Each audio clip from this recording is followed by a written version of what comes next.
La fille se griffait la peau. Ses ongles faisaient couler le sang. De la bave pendait de sa bouche. De l'urine souillait ses vêtements.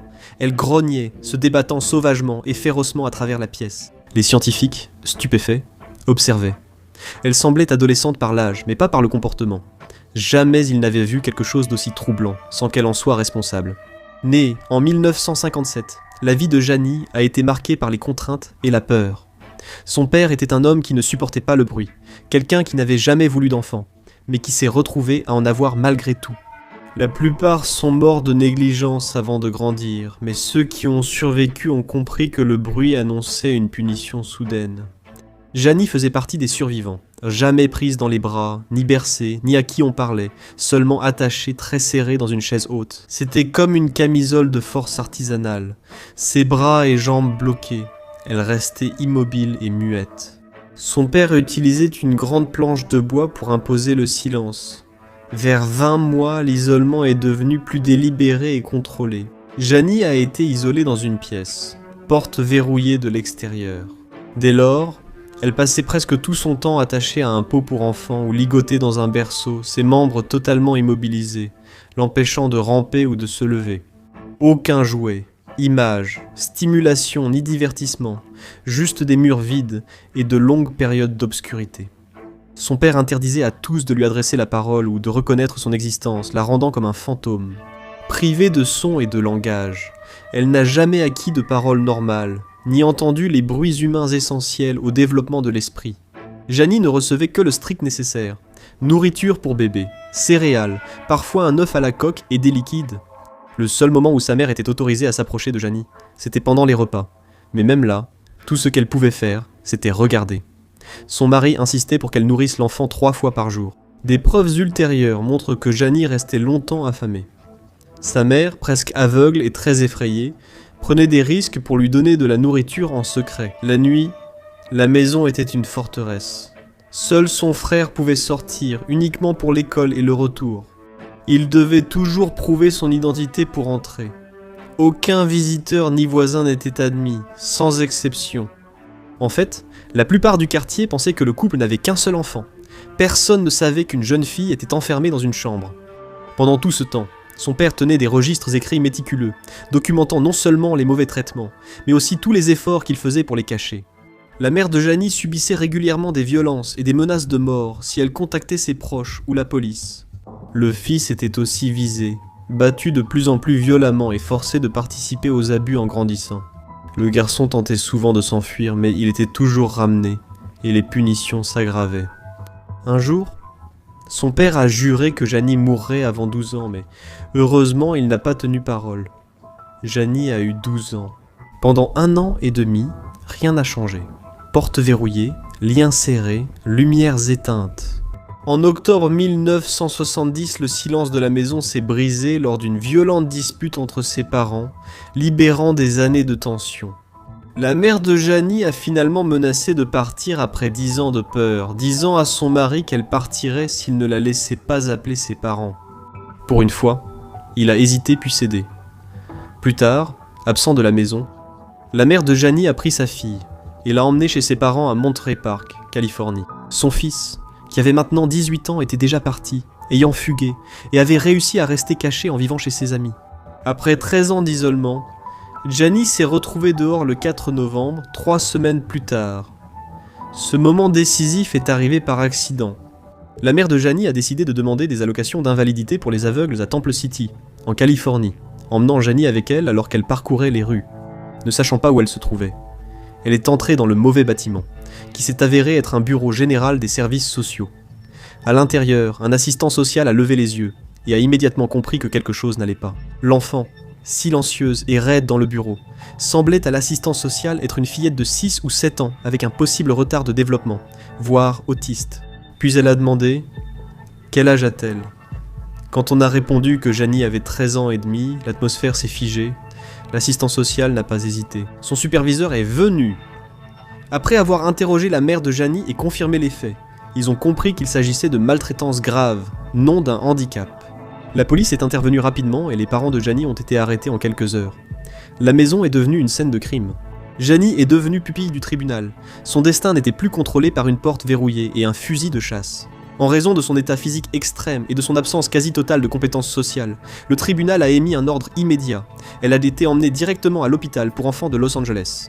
Pour la première fois, Janie recevrait l'aide nécessaire dès son admission.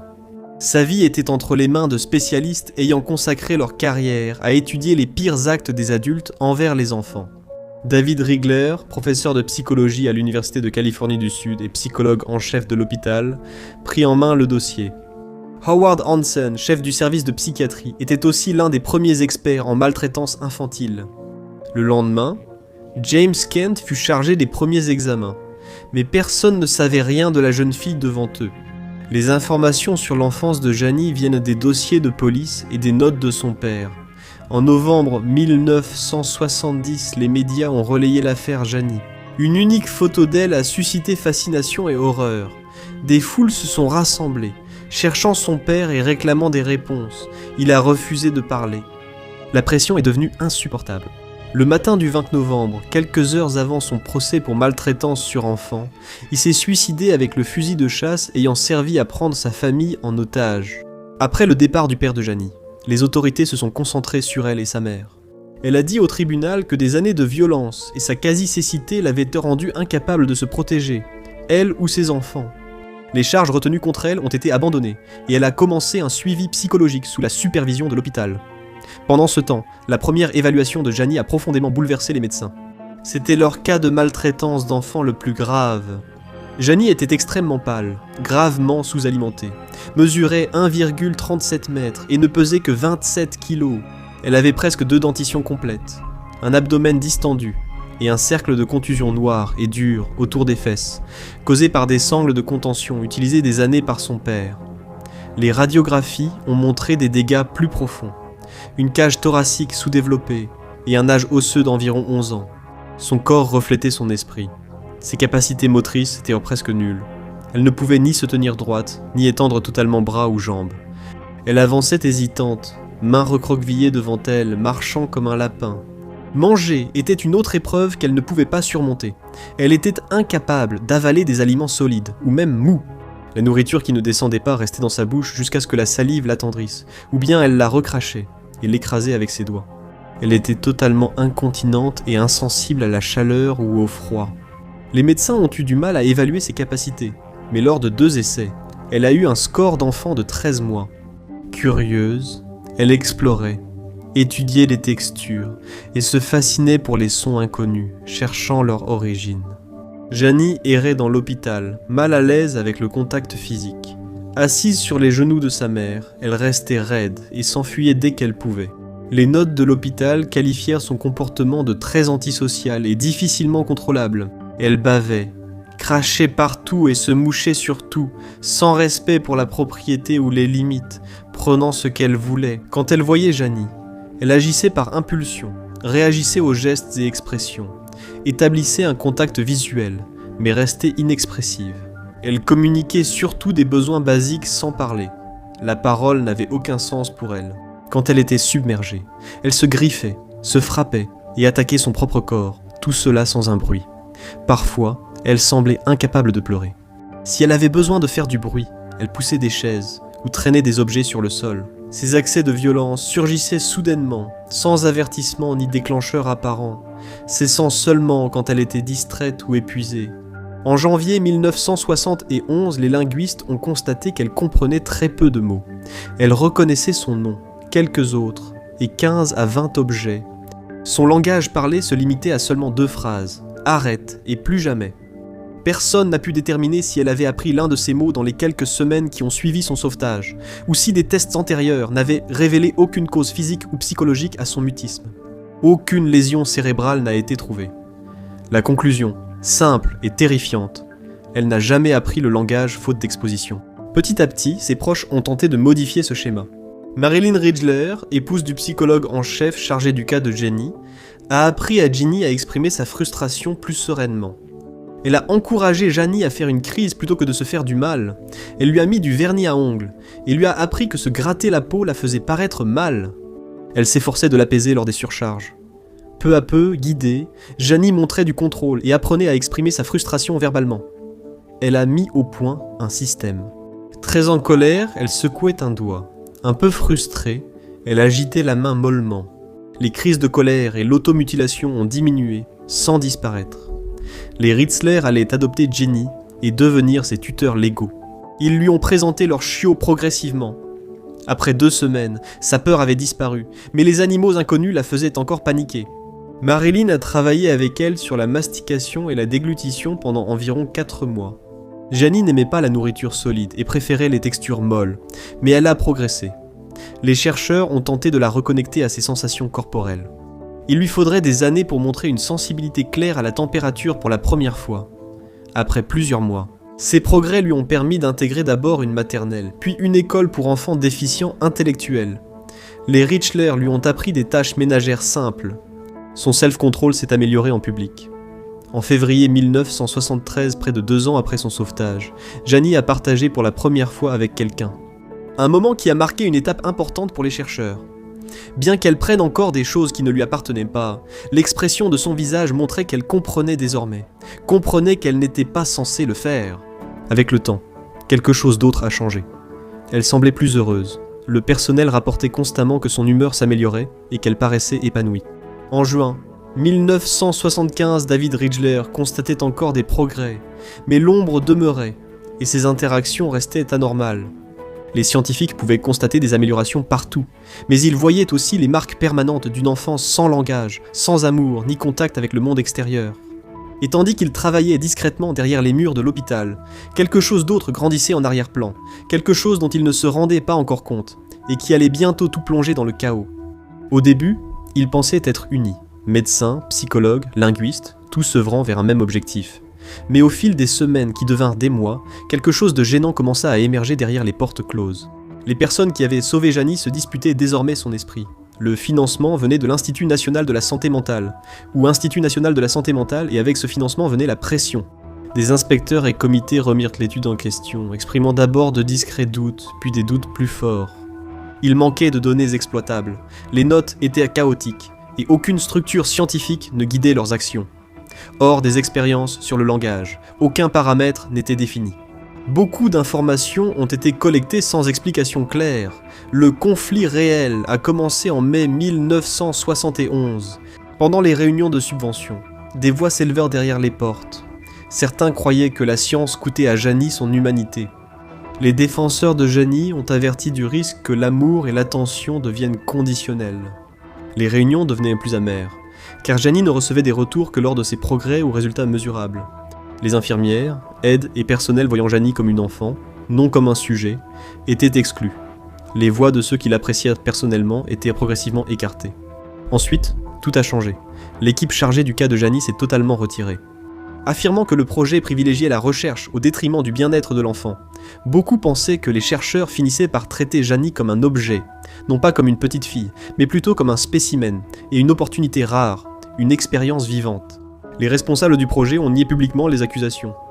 James Kent, Howard Hansen, les Ritzler et Susan Curtis ont affirmé que les désaccords étaient professionnels.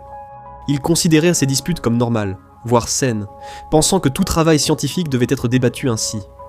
Pourtant, les désaccords étaient plus profonds qu'admis. On pensait que les Ritzler appréciaient Janie, mais la voyaient surtout comme un sujet d'étude, pas comme leur fille. On avançait que tout le monde était devenu trop proche, trop impliqué émotionnellement pour voir ce qui se passait réellement. Les liens juridiques et personnels troublaient le jugement, lançant le débat scientifique. L'équipe l'a-t-elle sauvée ou exploitée ? Les Ritzler se sont défendus. Ils disaient que leur maison était le meilleur endroit pour Janie, qu'ils l'aimaient, qu'elle s'épanouissait, et que tout le monde pensait qu'elle allait bien. Ils ont insisté sur le fait qu'ils n'avaient jamais cessé de s'occuper d'elle et que c'était la propre mère de Janie qui les avait empêchés de poursuivre leur travail. Au final, personne n'en est sorti indemne. Des scientifiques ont affirmé avoir fait leur possible dans une situation impossible, d'autres se sont sentis abandonnés. Mais une vérité restait indéniable. Janie a fui une pièce verrouillée pour se retrouver captive parmi des chercheurs. Mais son histoire ne s'est pas conclue en laboratoire, elle a fini en salle d'audience. En 1978, l'alliance entre chercheurs et soignants s'est rompue. La mère de Janie a poursuivi l'hôpital, les thérapeutes et les scientifiques. L'accusation. La science aurait primé sur le bien-être de Janie. Le procès a fait la une. Les chercheurs ont nié toute faute, affirmant que la vérité avait été déformée. L'affaire n'a jamais été jugée. Selon certains, elle a été discrètement réglée en 1984, mais d'autres, comme Ridgler, assurent qu'elle a été rejetée avec préjudice et ne pourra jamais être déposée à nouveau. Début 1978 sans avertissement, les scientifiques ont perdu Janie. Les autorités ont alors confié sa tutelle à sa mère. Du jour au lendemain, l'accès à la jeune fille a été coupé. Les recherches et visites arrêtées, tout le monde exclu, sauf Jay Shirley, professeur de psychiatrie et de sciences du comportement à l'université de l'Oklahoma, avec qui Janie travaillait. La suite ne fut pas celle espérée. De 1978 au début des années 1990, Janie a vécu dans au moins 4 familles d'accueil et institutions, où elle a parfois subi de nouveaux abus au lieu de guérir. Lors de son 27e anniversaire, en 1984, puis en 1986, Shirley a décrit Janie comme très déprimée et quasi muette. Des années plus tard, Curtis a appris que Janie, presque muette, s'était repliée sur elle-même. En 1993, David Ridler a donné le dernier aperçu connu de Janie. Il a écrit qu'elle vivait dans un petit établissement privé où sa mère venait souvent, et que des années plus tard, Janie les a tout de suite reconnus lorsqu'ils l'ont revue. Regardez, les frères avouent avoir tué leurs parents, mais sont-ils innocents? Les frères Menendez? Ou cliquez sur cette vidéo.